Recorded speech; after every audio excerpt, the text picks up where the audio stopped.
and is I've seen you in a movie, I heard you in a song. Now I know that this will never go wrong. Like you already knew me, that's why we get along. Yeah, I know that this will never go.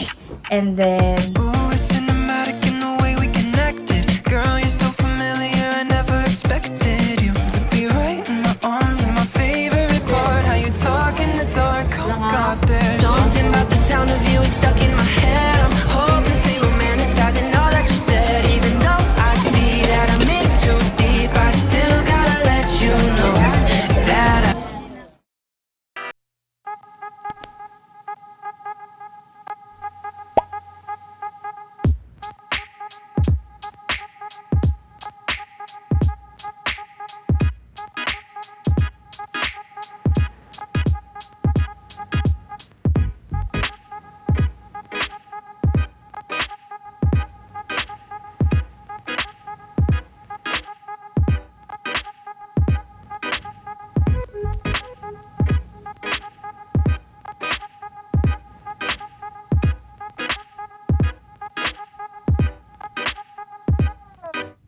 Hey fam, it's Hannah and welcome to another video. So right now, we are in our usual setup and nagpapatuyo lang ako ng buhok. Medyo basa pa yung buhok ko.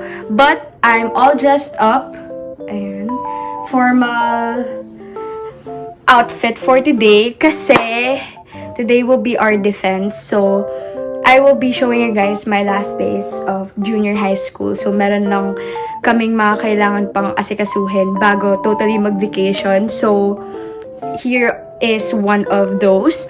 So ayun, kinakabahan ako guys. Pero hopefully maging okay naman and para matapos na rin. Kasi sobrang tagal ko na rin gustong magbakasyon na talaga na walang iniisip. So, yeah. So, pray for me.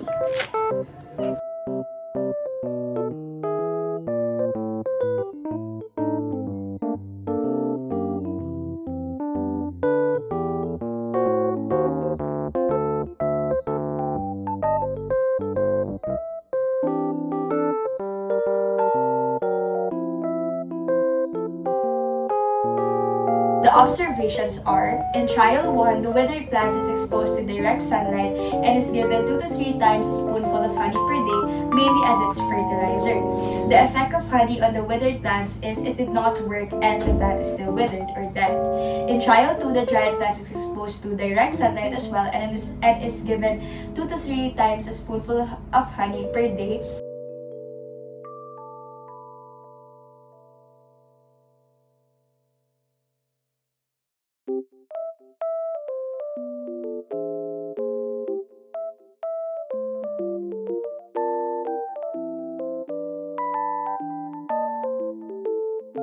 So right now,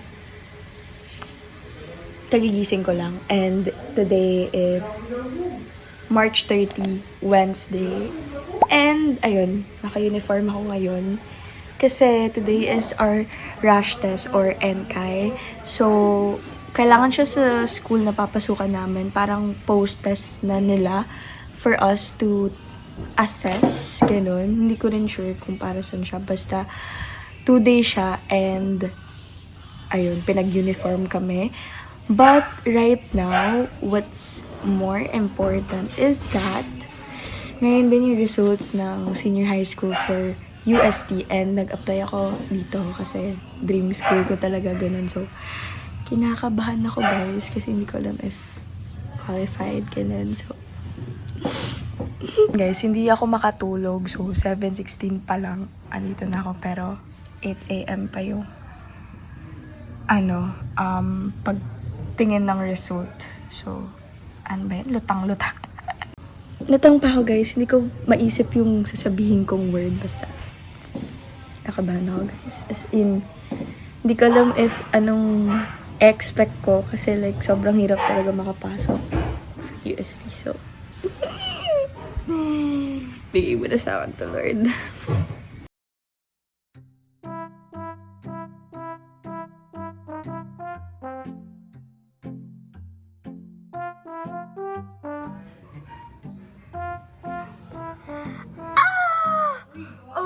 After that clip na pinakita ko, guys. Sobrang lakas pa ng sigaw ko dyan. And then, ang dami pa niyan. Pero kinat ko na kasi baka marindi kayo.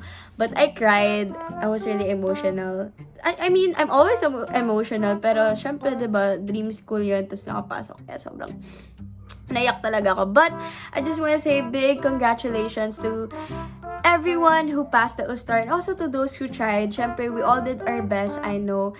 And sa mga hindi nakapasok, try nyo lang yung best nyo palagi.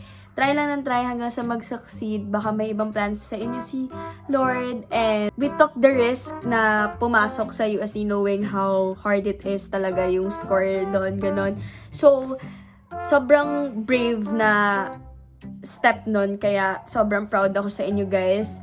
And ayun, big hugs to everyone and to the future Tomasians. See you around. So, congratulations. Hindi ko alam kung masyado maliwanag. Wait. Masyado maliwanag, guys.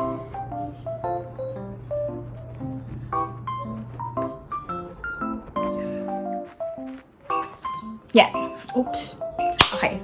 So, I was editing and then naalala ko I have some recent purchase that I want to share with you guys since malapit na yung sale and at the same time, sobrang nire-recommend ko talaga. And onti lang to, guys, by the way, pero I really want to show you guys what I got. So, the first one is this one. So, this came in the mail like 2 days ago na, pero sobrang busy ko kasi hindi ko pa siya nabubuksan. But this is from the shop, Her Finds. It's from a best friend of mine, Jaisel. So if you're watching this, thank you so much. So I got some string shorts for 82 pesos. It fits extra small to medium. So let's see how it looks like. So, I really wanted to open this. Ang tagal na, pero sobrang naging busy ako. And sobrang nire-recommend ko yung shop niya kasi hindi dahil friend ko siya. Hindi ako biased, guys. Pero, sobrang affordable kasi ng mga binibenta niya. And, by the way, sorry sa background noise kasi ingay ng kapitbahay. Pero, ayun, as I was saying, sobrang nice din na seller, guys.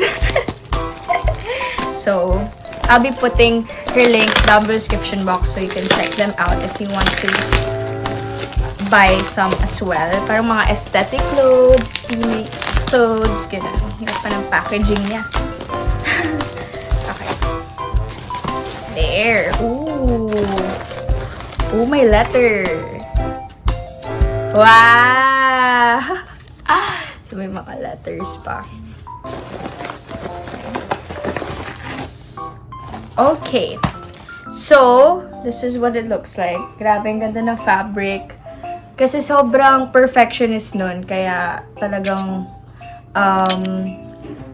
masisecure mo na maganda yung binibenta niya. And it's like a dupe from Zara. Ayan. So, ang ganda ng quality. So, this is peach. And then, meron din akong white. And then, meron din akong parang cream. Ayan. So, again, I got this for 80 pesos each. And then, since bakasyon na namin, nag-request ako ng books sa tito ko. And this is a late birthday gift from him. And these are the books that I got kasi sobrang nauso tong It Ends With Us sa TikTok. So, gusto ko talaga siyang basahin. And then, I got another book. And this is what I'm currently reading right now, which is the All the Bright Places. So, this is from the shop, Perhaps Books. And sobrang ganda ng packaging nung pagdating. Parang Christmas. So, like, sobrang bait din ng seller. Meron pa siyang paletter. Hindi ko alam kung mahanap ko pa yung picture nung pagkabukas ko nito. Pero if mahanap ko, I'll be putting it here. So, ayun, papakita ko sa inyo, guys. And then, ang cute, may free pang mga bookmarks. Just ito. So, I got this for 499. Sobrang mura. And then, this one is for 799. So, you can also check them out. I'll be putting their links down description box as well para if gusto nyong mga books, gano'n, na affordable. So, yeah, those are the things that I got. So, it's a bit later. It's 7:21 p.m. And right now, manonood kami ng All of Us Are Dead. So, alam ko, sobrang tagal na since nung pagka-air nito. Mga January or February ata to natapos. And, nung time kasi na yun, sobrang busy ko pa sa school and hindi ako makapanood ng K-drama kasi ang dami kong iniisip. Kaya, sabi ko, sa bakasyon ko na lang siya papanoorin para wala na akong iniisip pag pinapanood ko siya and at the same time tuloy-tuloy kasi ayoko din nanonood ng ongoing kaya ngayon lang ako nagkaroon ng time and episode 9 na kami so few more episodes and talaga namang nakakapanabik ang mga pangyayari as in sobrang mind blown and at the same time ilang beses na akong umiyak guys kaya kung hindi nyo pa napapanood yung All of Us Are Dead sobrang recommend as in this is the best and sobrang cute din kasi ng mga characters. Like, I like them. So, before kami magsimula, gagawa muna ako ng movie snack. Or movie food. So, ganun. Para may kinakain ako habang nanonood. So, papakita ko sa inyo kung ano yung ipe-prepare ko.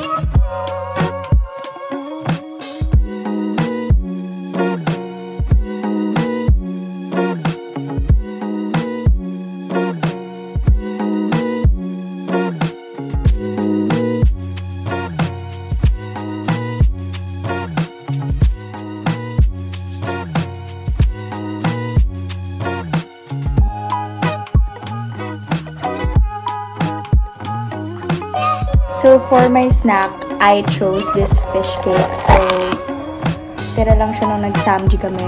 It's like a side dish na may konting spicy. And then, I heated some cheese with mayo as you've seen from the last clip. And isasalso ko lang yung fish cake sa cheese. I don't know if it's a weird food combination, but I really like it. So, you can try it as well.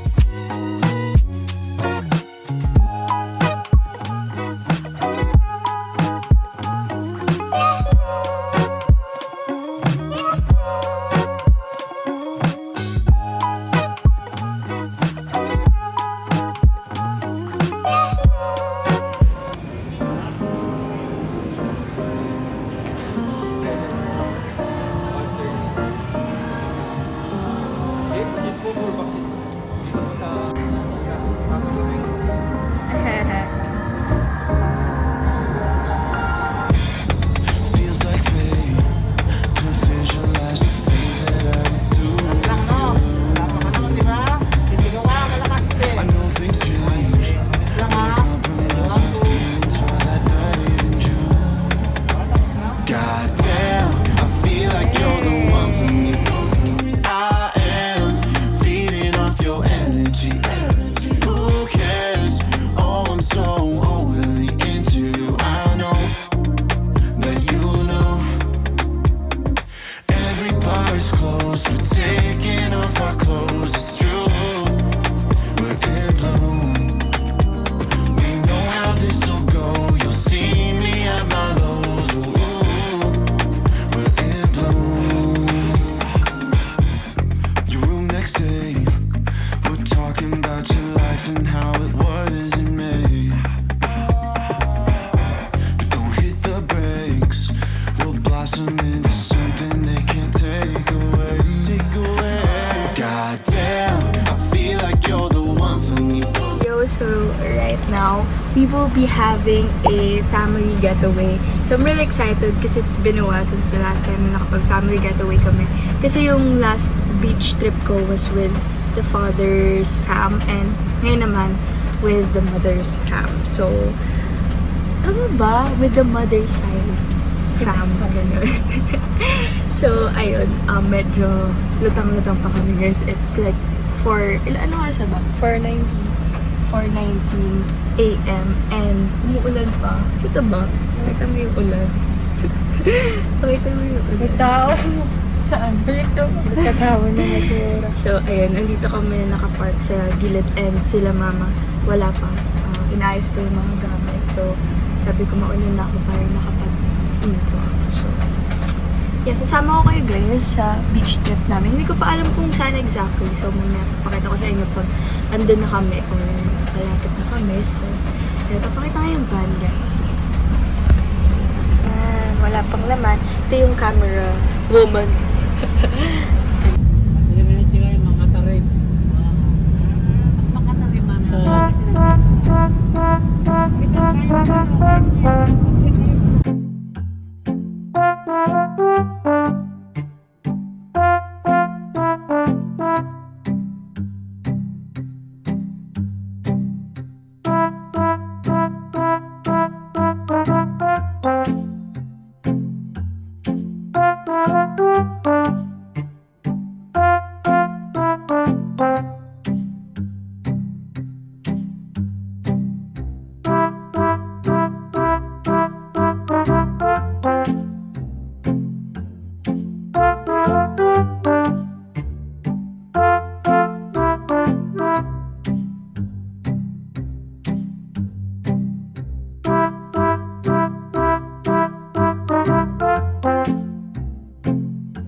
Hi guys!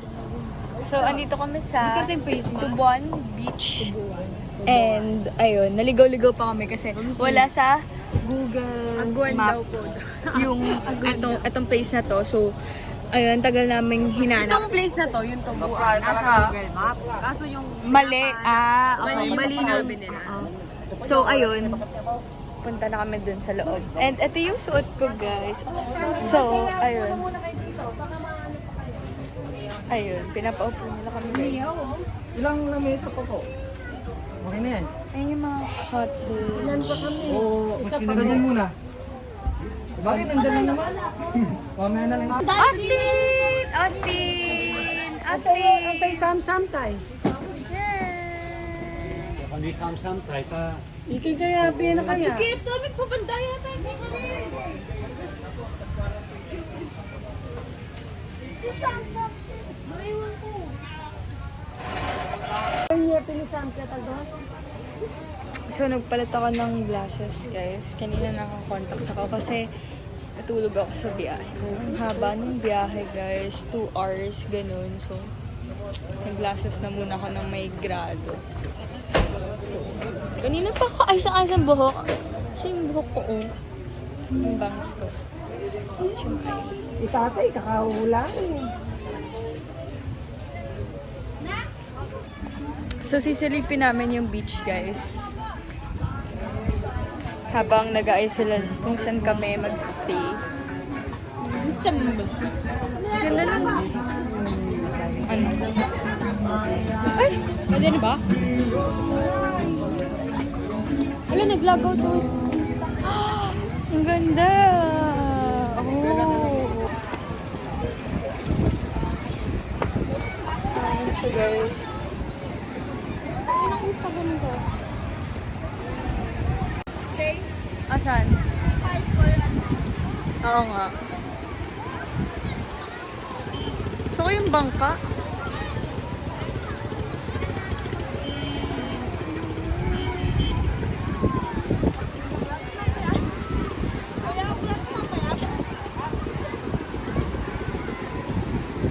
Daming tao, guys. Meron ka pa dyan? Alam niyo ba guys, nakailang take na ako dito kasi sobrang ingay ng kapitbahay. Please stop. Okay, game na talaga. Okay, so, eto na yung story time ko. Wow, story time. TikTok yarn. Pero ayun na nga. Eto na yung story time ko kung paano kami nalipat ng beach. Kasi 'di ba from the last clip, iba yung beach na makikita nyo sa susunod na clip after nito. Kasi nga, lumipat kami ng beach. Kasi ganito yung nangyari. Hindi ko siya nakwento nung nandun kami kasi sobrang limited lang yung time namin. Kaya talaga nag-enjoy na lang ako kaysa nag-vlog. Kasi pwede kami siya i-vlog after. So makikita nyo sa susunod na clip, puro ako, i-vlog ko later yung beach, i-vlog ko mamaya kung bakit kami lumipat. Pero hindi ko na-vlog kasi nga, as in, isang tulog lang. And then, umuwi na kami agad guys. Tapos as in, hindi talaga siya sulit kasi like, sobrang bitin. Pagdating namin doon siguro mga 2 p.m., 3 p.m., mga ganun na, or like 4 na. And then 6 p.m. magsasara na yung beach. So like, onti na yung time namin. Like, kinabukasan, umuwi na kami ng mga 12. So, isipin nyo yun. Kaya sobrang nakakasad kasi onti na yung time namin. As in, talaga kami totally nag-enjoy. Sobrang crowded pa ng beach. So, hindi namin na solo. Ganun. So, fault din naman namin yun kasi bakit kami nag-beach ng after Holy Week? Siyempre, ang daming tao. I mean, Holy Week pa nun kasi Black Saturday. So, sobrang daming tao talaga guys. Kaya huwag kayo mag-beach ng holidays. Pero yun na nga, back to my kwento. So, kaya kami lumipat ng beach because of the miscommunication. Kasi, actually, this is, a late birthday celebration of my lola's birthday. So, nag-birthday siya ng 14. Hindi kami makaalis ng 14 kasi holiday nun. Talaga yung as in, ano tawag doon? Thursday. Basta sobrang holiday niya. I mean, di ba may times na sa Holy Week, may holiday talaga. Like, yung as in sarado yung mga resto and all. And yun, Thursday, Friday, diba yun? So, Thursday yun. Kaya hindi kami nakaalis. Sabay lang kami nag-stay nung mismong birthday niya. And then, sakto, may magbe-birthday na friend niya. And then, sinabi na sabay na lang din daw na magbe-beach sila. And sila mama naman, gustong-gusto nila mag-beach. And then, kami din. Kaya, sabi namin, sama na lang kami. And then, makikihati kami sa expenses or what.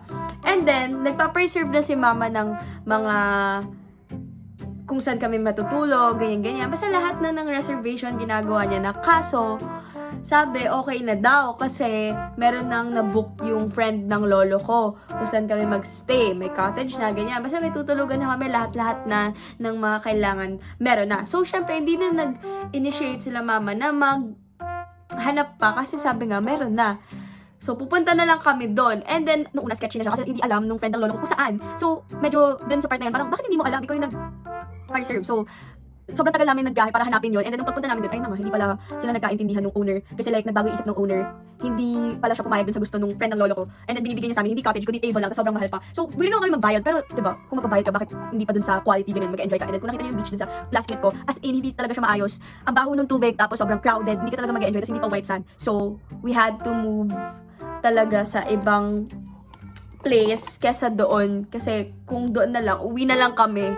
Kaya ayun. So, nakikita niyo dun sa last clip, parang nag-usap-usap talaga sila. Sobrang haba ng usapan nila. Kasi ayaw talaga pumayag dun sa gusto namin. And then, yun, nalaman namin na hindi naman pala sila nagkausap na maayos. Ganun. So, dapat uwi na kami guys. Kaso sabi nila, mommy, maghanap na lang ng ibang place kung meron. Kasi nandun na din naman kami. Sayang naman yung parang binyahe namin. Tapos, so sorry for the interruption. So, as I was saying, naganap na lang sila mama ng hotel or like, basta ako, kahit saan kami, pwede tumuloy na 2 hours after, which is sa Patar. Kasi sa Patar, nakapunta na kami guys, like 2 years, 3 years ago. And maganda talaga doon. White sand siya and malinis. So, doon na lang kami nag-stay. And then, fortunately, meron kaming nahanap na parang, anong tawag doon? Transient house, ganun. So, like, maliit na bahay lang siya. And then, sobrang mahal niya, guys. As in, grabe, mapapashock ka talaga sa mahal. Man, pero like, sa place niya, hindi worth it yung ganung kalaking presyo, pero sobrang talagang ang daming tao kasi kaya ganun yung pagka-presyo nila. Alam nila na parang dahado na yung tao na gusto nila talaga nilang kahit gaano kamahal, kukunin lang nila ganun. So, kinuha na nila para may mastayan lang kami. Sobrang fully booked na lahat. And then, ayun, dun na. Kaya nakapag-beach kami. So, it was a roller coaster ride. As in, naging road trip na yun nangyari kasi sobrang tagal namin sa biyahe, guys.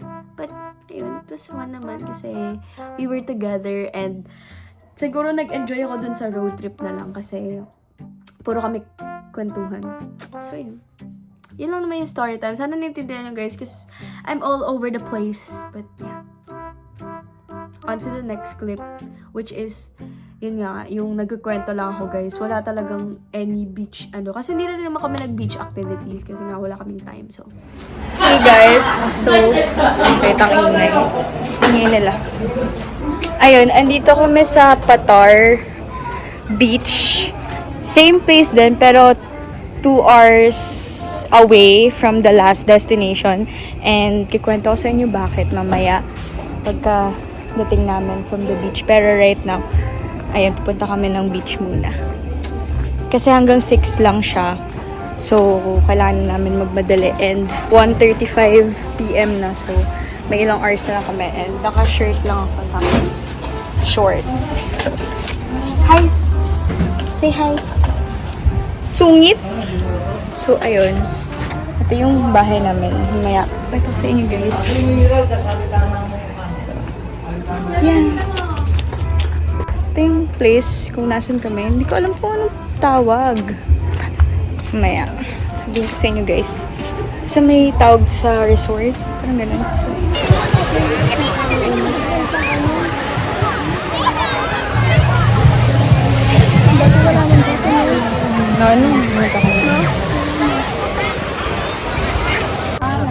hey guys. So, pabalik na kami. Hindi na naman ako nakapag-vlog kasi busy ako.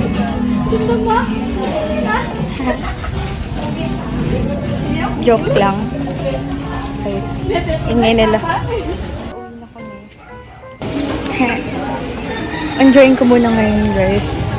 And mamaya, papakita ko sa inyo kung saan kami nakatira. Maliit lang siya, pero mahal. Pero kasi, wala kaming matirhan, kaya... Pagdating dun, gusto ko uuwi. Kaya, ginuuna natin. So,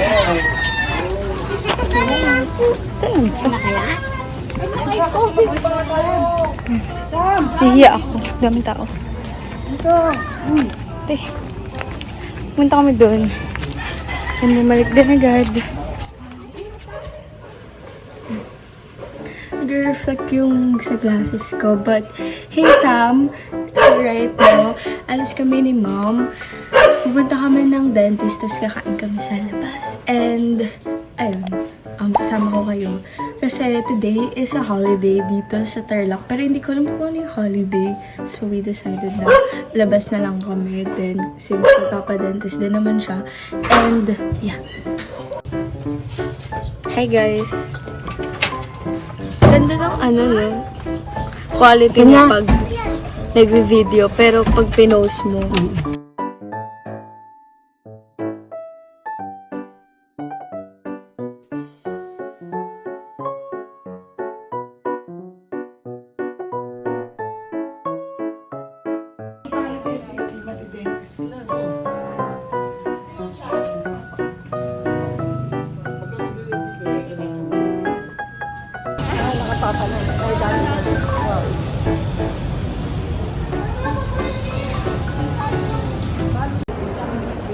so, kakain kami sa Jerry's Grill.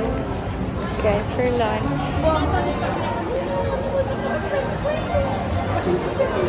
So, sobrang nagkikrave ako sa Jerry's Grill. Kaya, sobrang excited ako. Ang gulo ng buhok ko, guys.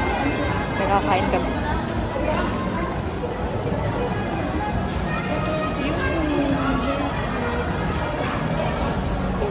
Ito yung menu, guys. Pumunasa ko muna ba?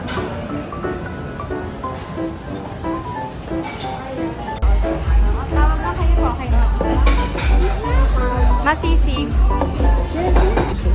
Chicken. Hindi. Inihaw na pusit. Yan, nakusot ba yun? Oo. Patikim natin kalaan.